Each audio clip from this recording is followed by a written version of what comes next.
Good morning students, you are most welcome in my chemistry class.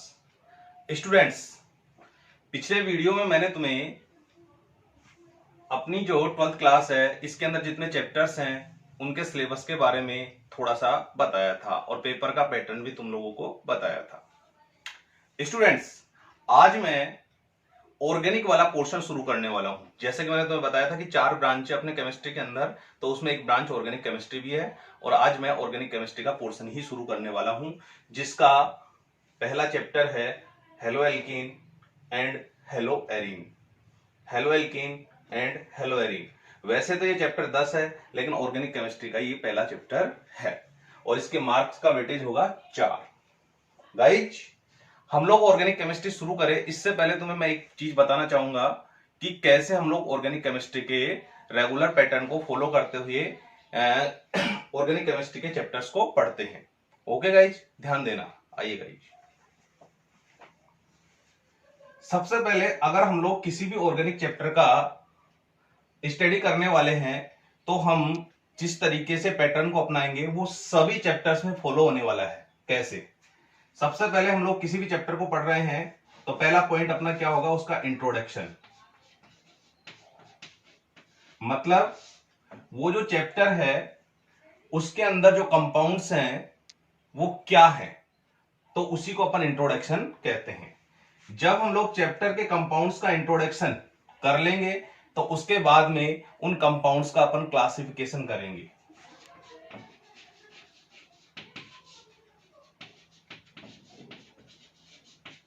ठीक है guys, classification बोले तो वर्गीकरण, यानी कि वो कंपाउंड्स किस किस आधार पर कितने कितने प्रकार के हो सकते हैं।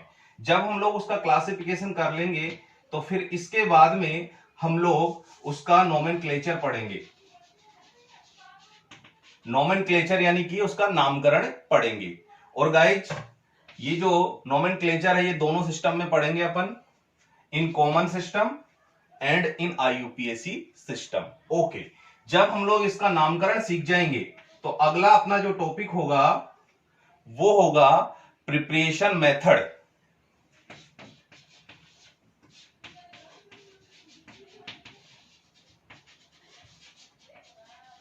प्रिपरेशन मेथड मतलब ये जो कंपाउंड्स अपन पढ़ने वाले हैं इनको हम लोग प्रयोगशाला में, ठीक है, किसके या फिर औद्योगिक विधि से किस किस तरीके से बना सकते हैं, मतलब इनको कैसे कैसे तैयार किया जा सकता है। जब इनका प्रिपरेशन मेथड हो जाएगा तो फिर इसके बाद में अपन इनके फिजिकल प्रॉपर्टीज पढ़ेंगे। फिजिकल प्रॉपर्टीज बोले तो इनके भौतिक गुण पढ़ेंगे और यहां पर हम लोग इन कंपाउंड्स की स्टेट, यानी कि ये ठोस है, द्रव है या गैस है, इनके अंदर गंध कैसी आती है, इनका रंग क्या है, ये किसके अंदर विलय हो सकते हैं, इनकी डेंसिटी क्या है, ओके, इनका बॉइलिंग पॉइंट यानी कि क्वथनांक क्या है, इनका मेल्टिंग पॉइंट यानी कि गलनांक क्या है। तो ये सारी चीजें अपन फिजिकल प्रॉपर्टीज में पढ़ने वाले हैं। और गाइस, इसके बाद में जब फिजिकल प्रॉपर्टीज पढ़ चुके होंगे तो फिर अपन पढ़ेंगे केमिकल प्रॉपर्टीज। केमिकल प्रॉपर्टीज और केमिकल प्रॉपर्टीज चैप्टर का सबसे इंपॉर्टेंट पोर्शन होता है क्योंकि इसमें से सबसे ज्यादा क्वेश्चंस बनते हैं। केमिकल प्रॉपर्टीज बोले तो रासायनिक गुण, और यहां पर गाइस हम लोग क्या पढ़ेंगे कि जिस भी कंपाउंड्स को, जैसे कि इसमें हेलो एल्केन और हेलोरिन को पढ़ रहे हैं, तो ये जो कंपाउंड्स है ये किस किस से क्रिया कर सकते हैं, किस किस परिस्थिति में क्रिया कर सकते हैं और किन किन प्रोडक्ट का प्रोडक्शन कर सकते हैं, यानी कि किन किन उत्पाद का निर्माण कर सकते हैं। तो ये सारी चीजें केमिकल प्रॉपर्टीज में आती है। और जब ये भी सीख जाएंगे तो लास्ट में अपन इनके एप्लीकेशंस या फिर यूं कहें कि यूजेज देख लेंगे। तो गाइज, किसी भी ऑर्गेनिक केमिस्ट्री के चैप्टर को पढ़ेंगे तो अपन 7 पॉइंट्स में पढ़ेंगे। सबसे पहले उन कंपाउंड्स का जिनको अपन पढ़ रहे हैं उनका इंट्रोडक्शन लेंगे, फिर उनका क्लासिफिकेशन करेंगे, फिर उनका नोमेनक्लेचर करेंगे, फिर उनका प्रिपरेशन मेथड देखेंगे, फिर फिजिकल प्रॉपर्टीज देखेंगे, फिर केमिकल प्रॉपर्टीज देखेंगे और लास्ट में उनकी यूजेज देखेंगे। तो चाहे 10वां चैप्टर पढ़ो, चाहे 11वां पढ़ो, 12वां पढ़ो या फिर 13वां पढ़ो, सबके अंदर इसी तरीके से अपन को एक रेगुलर पैटर्न अपनाते हुए पढ़ना है। ओके गाइज, ठीक है, देख लो गाइज एक बार। ओके, स्टूडेंट्स, आज हम लोग शुरू कर रहे हैं चैप्टर नंबर 10 और चैप्टर का नाम है हेलो एल्केन और हेलो एरीन। तो सबसे पहला अपना पॉइंट क्या होगा, इनका इंट्रोडक्शन, जैसा कि मैंने अभी बताया है। तो इंट्रोडक्शन में अपन ये देखते हैं कि हेलो एल्केन और हेलो एरीन क्या है। ओके गाइज, गौर करना, जरा ध्यान से देखना, चाहे हेलो एल्केन हो चाहे हेलो एरीन हो, इनमें एक कॉमन वर्ड आ रहा है हेलो। इसमें भी हेलो है और इसमें भी हेलो है। तो सबसे पहले हम लोग इस हेलो को समझते हैं कि ये हेलो क्या है। तो गाइज, यहां पर ये जो हेलो है वो हेलोजन एलिमेंट्स को रिप्रेजेंट कर रहा है। और गाइज, तुम्हें अच्छे से पता है कि हेलोजन एलिमेंट्स ग्रुप 17 के एलिमेंट्स हैं। तो यहां पर हेलो का अर्थ क्या है, halogen elements. Halogen elements, elements बोले तो तत्व। और ये कौन से ग्रुप में आते हैं गाइस, 17वें ग्रुप में आते हैं। और तुम्हें ये भी अच्छे से पता है कि ये कौन से एलिमेंट्स होते हैं। तो एक बार जहां पर भी तुम बैठे हो, जहां पर भी देख रहे हो, एक बार बोलने की कोशिश करना कि हेलोजन एलिमेंट्स कौन से हैं। फ्लोरीन है, ओके, क्लोरीन है, ओके, ब्रोमीन, आयोडीन और इसके बाद में एंटेस्टेन। तो गाइज, ग्रुप 17 के अंदर फ्लोरीन, क्लोरीन, ब्रोमीन, आयोडीन और एंटेस्टेन एलिमेंट्स आते हैं और इन्हीं को अपन हेलोजन एलिमेंट्स कहते हैं। और यही हेलोजन एलिमेंट्स यहां पर हेलो का काम कर रहे हैं। गाइज, एक बात मैं तुम्हें बता देता हूं पहले ही कि ये जो एंटेस्टेन है, एंटेस्टेन जो है एक रेडियो एक्टिव एलिमेंट्स है, साथ में सब मेटल भी है। इस वजह से अपन इसको यहां पर इग्नोर कर देते हैं। और इस चैप्टर में अब अपने पास केवल 4 एलिमेंट्स का ही काउंटिंग होगा, फ्लोरीन, क्लोरीन, ब्रोमीन और आयोडीन। ओके गाइज, तो हेलो का अर्थ समझ गए कि यहां पे हेलो है, उसका मतलब क्या है, हेलोजन एलिमेंट्स। ओके, और ये हेलोजन एलिमेंट्स किसके साथ, देखो यहां पे एल्केन के साथ जुड़े हुए हैं और यहां पे एरीन के साथ जुड़े हुए हैं। तो एल्केन और एरीन क्या होते हैं, हाइड्रोकार्बन्स होते हैं। और हाइड्रोकार्बन्स के अंदर किसकी कॉन्टेनिंग हो जाएगी, यानी कि कौन उसके अंदर जुड़ जाएंगे, हेलोजन एलिमेंट्स। और जब हेलोजन एलिमेंट्स की कॉन्टेनिंग हो जाएगी तो हेलो एल्केन और हेलो एरीन जो बनेंगे, इनको अपन क्या कह सकते हैं, हेलोजन के डेरिवेटिव, यानी कि हेलोजन के व्युत्पन्न। चलो ठीक है, ओके। अब हम लोग इस शब्दों का अर्थ समझते हैं। तो हेलो तो तुम्हें समझ में आ ही गया, एल्केन। अब बात करते हैं अपन हेलो एल्केन की। तो गाइस ध्यान देना और समझना, मैं हेलो एल्केन को समझा रहा हूं तुम्हें पहले। हेलो एल्केन, तो जैसे कि तुम्हें पता है कि ये 2 वर्ड से मिलकर बना है, एक तो हेलो, ओके, और एक एल्केन। हेलो का अर्थ हेलोजन एलिमेंट्स, और एल्केन, एल्केन कौन होते हैं गाइज, एल्केन तुम सबको पता है कि हाइड्रोकार्बन्स है, CnH2n प्लस 2 फॉर्मूले वाले। ओके, और एल्केन अगर मैं तुमसे पूछूं तो शायद तुम में से हर बच्चा जवाब देगा कि सर एल्केन ये तो हम जानते हैं, जैसे कि मैथेन। ओके गाइज, ये भी एक एल्केन है। जैसे कि C2H6, ये क्या है, एथेन, ये भी एक एल्केन है। जैसे कि C3H8 प्रोपेन, ये भी एक एल्केन है।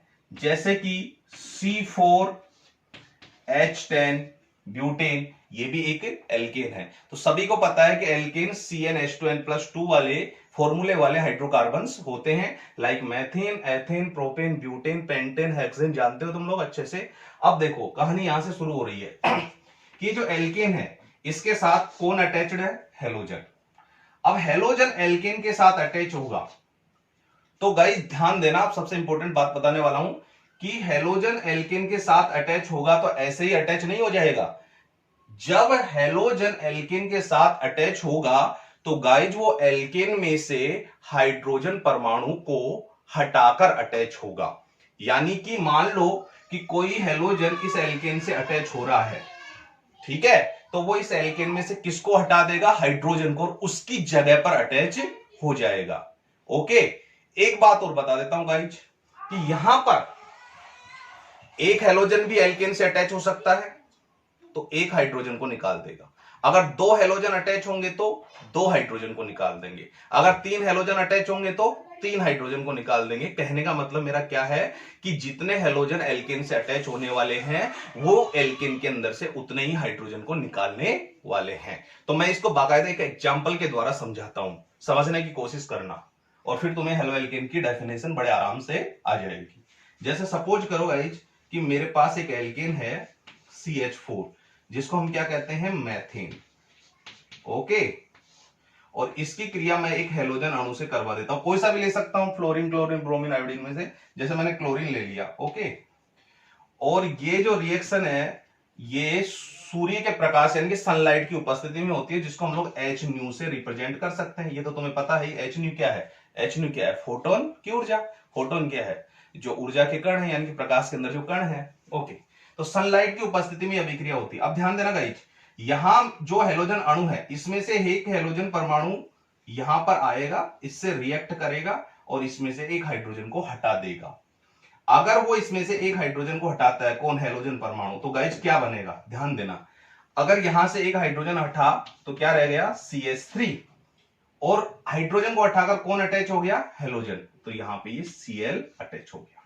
ओके, तो ये जो कंपाउंड अपने पास हमको प्रोडक्ट के रूप में प्राप्त हुआ है, ये कंपाउंड क्या है? हेलो एल्केन है, क्योंकि हेलो के रूप में क्लोरो है और ये एल्केन है। ठीक है, ओके। अच्छा, अदर प्रोडक्ट क्या बनेगा गाइस? यहां से जो हाइड्रोजन निकला है वो तो है, और यहां पे क्लोरीन बच भी तो गया है, तो अदर प्रोडक्ट के रूप में क्या बन जाएगा? HCl बन जाएगा। ओके, ओके गाइस, मैंने एक बात बताई है कि जरूरी नहीं कि एक हेलोजन ही अटैच हो, एक से ज्यादा भी अटैच हो सकते हैं। मान लो कि अगर हमें दूसरा हेलोजन अटैच करना है तो बताओ क्या करें? दूसरा हेलोजन अटैच करना है तो आगे रिएक्शन करवा दो, यानी कि ये जो हमारे पास प्राप्त हुआ है, अच्छा इसका नाम क्या होगा? Cl है। Cl को हेलो के, भाई हेलो एल्केन बना है ना, तो Cl को हेलो के रूप में बोल दो। Cl क्या है? क्लोरीन। क्लोरीन को हेलो के रूप में बोलोगे तो क्या बोलोगे? क्लोरो। तो क्लोरो एल्केन, एल्केन के रूप में क्या है? मैथेन, तो क्या नाम हो गया इसका? Chloro methane. ओके, फिर से अगर मैं इसकी क्रिया किससे करवा दूं? वही हेलोजन अणु से। ठीक है, तो हेलोजन अणु से करवा दूं, किसकी उपस्थिति में? प्रकाश की उपस्थिति में। तो वही हेलोजन परमाणु एक और हाइड्रोजन को यहां से हटा देगा। ठीक है, अगर यहां से एक हाइड्रोजन को हटाता है तो गाइस क्या रह जाएगा? यहां पे CH2। ओके, Cl एक पहले से था ही और एक और अटैच हो गया, तो क्या बन गया? CH2Cl2। नाम क्या हो जाएगा? कितने क्लोरो लग गए? 2, तो डाई क्लोरो मैथेन। ओके, किसी ने कहा कि नहीं नहीं सर, हम तो और भी हेलोजन अटैच करना चाहते हैं, कर लो, कोई दिक्कत नहीं है।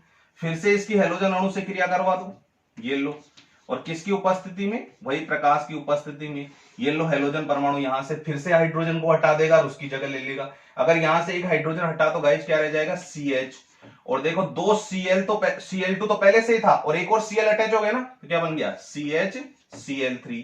ये बन गया guys try chloro methane. Okay, किसी ने कहा कि नहीं नहीं अभी तो हमें एक और हाइड्रोजन दिख रहा है, उसको भी हटाना है, तो उसको भी हटा दो। तो गाइज फिर से इसकी क्रिया किससे करवा दो? Cl2 से, और किसकी उपस्थिति में? वही प्रकाश की उपस्थिति में।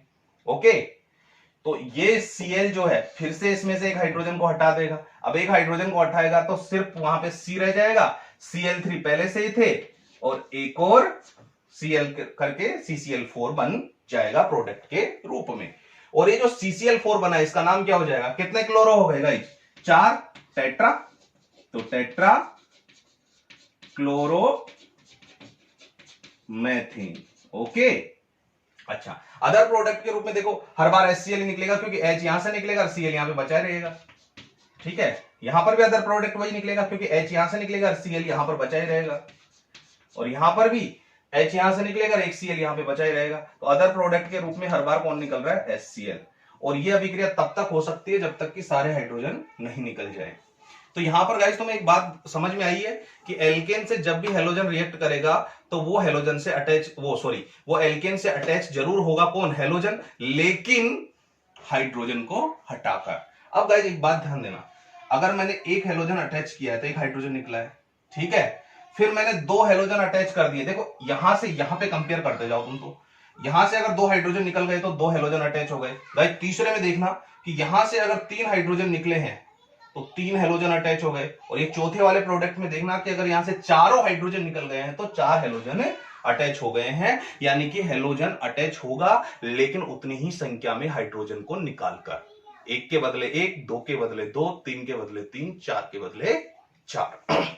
तो हेलो एल्केन की बड़ी सिंपल से डेफिनेशन हो गई। क्या डेफिनेशन हो गई? जैसे हम लोगों ने रिएक्शन करी उसी के अनुसार डेफिनेशन दे सकते हैं। एल्केनों में से, किसमें से? एल्केनों में से हेलोजन परमाणु द्वारा उतनी ही संख्या में हाइड्रोजनों को विस्थापित करने पर जो यौगिक हमें प्राप्त होते हैं वो हेलो एल्केन कहलाते हैं। ओके, एक बार फिर से रिपीट कर देता हूं। एल्केनों में से हेलोजन परमाणु द्वारा उतनी ही संख्या में हाइड्रोजन परमाणुओं को विस्थापित करने पर या हटाने पर जो यौगिक हमें प्राप्त होते हैं हेलो एल्केन्स कहलाते हैं। ओके, ये भी हेलो एल्केन्स है, एक हेलोजन को अटैच वाला, ये भी हेलो एल्केन है, दो हेलोजन अटैच वाला, ये भी हेलो एल्केन है, तीन हेलोजन अटैच वाला, और ये भी हेलो एल्केन है, चार हेलोजन अटैच वाला। ओके गाइस, ये हेलो एल्केन हो गया है। ओके, ठीक है, चले आगे। ओके, अब मैं तुम्हें गाइस हेलो एरिन की डेफिनेशन भी बता देता हूं।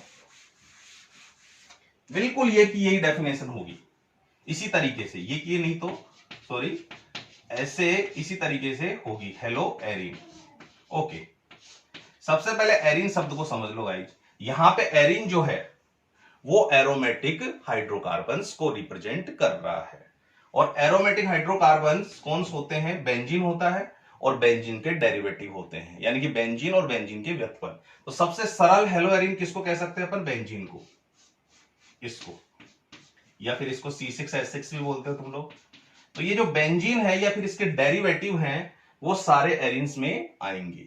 अब वही हेलो को एरिन से क्रिया करवा दो तो हेलोजन अटैच होगा किस पर? एरिन पर अटैच होगा, और एरिन पर अटैच होगा तो बदले में उतनी ही संख्या में हाइड्रोजन को हटा देगा, और जो कंपाउंड हमें प्राप्त होगा वो हेलो एरिन कहलाएगा। फॉर एग्जांपल ध्यान देना, जैसे कि मान लो ये मेरे पास बेंजीन है। ओके, ये एक एरोमेटिक यौगिक है। पहले बेंजीन की बात करें तो हमें पता है कि यहां पे प्रत्येक कोना है 1 2 3 4 5 और 6, यहां पे सब पे क्या है? कार्बन है। ओके, और उस कार्बन के साथ एक एक हाइड्रोजन जुड़ा हुआ है, इसी वजह से तो इसका फॉर्मूला क्या होता है? C6, सॉरी ये कब लिखने में आ गया? C6H6। ओके सॉरी, तो यहां पे प्रत्येक कोने पर एक एक कार्बन है, तो 6 कार्बन हो गए, और वो 6 कार्बनों के साथ एक एक हाइड्रोजन अटैच होता है। ठीक है, तो वो 6 हाइड्रोजन हो गए। अब गाइस मैं इसकी क्रिया करवा देता हूं हेलोजन अणु से, और वही कंडीशन किसकी उपस्थिति में? प्रकाश की उपस्थिति में। एक हेलोजन जाएगा किसी भी कोने से एक हाइड्रोजन को हटा देगा। जैसे फॉर एग्जांपल इस कार्बन के साथ यहां पे हाइड्रोजन जुड़ा हुआ है तो उसको वो हटा देगा। अगर उसको हटा देता है तो फिर ये वलय तो ऐसे कैसे रह जाएगी, और हाइड्रोजन हटकर उसकी जगह क्या लग गया? Cl लग गया है। ओके गाइज, चलो ये बन गया हेलो एरिन। नाम क्या होगा इसको? देखो हेलो के रूप में कौन है? क्लोरो, और एरिन के रूप में अपन ने किसको लिया था? बेंजीन को, तो क्लोरो बेंजीन। किसने कहा कि नहीं नहीं सर उस अभिक्रिया की तरह बताओ, यानी कि एक और हेलोजन निकालो, वो सॉरी एक और हाइड्रोजन निकालो और एक और हेलोजन को अटैच करो। बिल्कुल कर सकते हो, वही हेलोजन अणु से क्रिया करवा दो, और वही HNO की उपस्थिति में तो एक और क्लोरीन अब दूसरे कोने से हाइड्रोजन को हटा देगा। तो देखो भाई ये Cl तो पहले से ही था, एक Cl यहां पे जुड़ गया, तो ये क्या हो गया? 1,2 डाइक्लोरो, एक नंबर पे, दो नंबर पे, तो 1,2 कितने क्लोरो आ गए? Dichloro benzene. तो इस तरह से ये भी हेलो एरिन बन गया। तो हेलो एरिन की अदर प्रोडक्ट के रूप में देखो जो H निकलता है वो Cl से क्रिया करके HCl, यहां से जो H निकला है बचे हुए Cl से क्रिया करके HCl, तो अदर प्रोडक्ट के रूप में भी HCl ही निकलेगा। तो इसकी भी बड़ी सिंपल सी परिभाषा हो जाएगी हेलो एल्केनो की तरह ही, बिल्कुल। यानी कि एरिन्स में से हेलोजन परमाणुओं द्वारा उतनी ही संख्या में हाइड्रोजन परमाणुओं को विस्थापित करने पर या हटाने पर जो यौगिक हमें प्राप्त होते हैं वो हेलो एरिन्स कहलाते हैं। ओके गाइज, तो ये हेलो एरिन्स की परिभाषा हो गई। तो इस तरह से मैंने तुम्हें इंट्रोडक्शन दे दिया हेलो एल्केन का और हेलो एरिन का, दोनों की डेफिनेशन एक साथ एक बार फिर से रिवाइज कर देता हूं। तुमसे कोई पूछे कि हेलो एल्केन क्या होता है, बड़ी सिंपल से परिभाषा देना कि एल्केनों में से हेलोजन परमाणुओं द्वारा उतनी ही संख्या में उतनी ही संख्या मतलब जितने हेलोजन जुड़ेंगे उतने ही हाइड्रोजन निकलेंगे। तो एक बार फिर से रिपीट कर देता हूं, एल्केनों में से हेलोजन परमाणुओं द्वारा उतनी ही संख्या में हाइड्रोजन परमाणुओं को विस्थापित करने पर जो यौगिक हमें प्राप्त होते हैं हेलोएल्केन कहलाते हैं। इसी तरह से हेलोएरिन की डेफिनेशन दे दो, एरिनो में से हेलोजन परमाणुओं द्वारा उतनी ही संख्या में हाइड्रोजन परमाणुओं को विस्थापित करने पर या हटाने पर जो यौगिक हमें प्राप्त होते हैं हेलोएरिन्स कहलाते हैं। तो आई होप कि गाइज तुम लोग इनका बेसिक इंट्रोडक्शन समझ चुके होंगे। ठीक है गाइज, अगले वीडियो में मैं इनका क्लासिफिकेशन लेकर आऊंगा कि हेलोएल्केन और हेलोएरिन को किस किस आधार पर कितने भागों में वर्गीकृत किया जा सकता है। Thank you guys.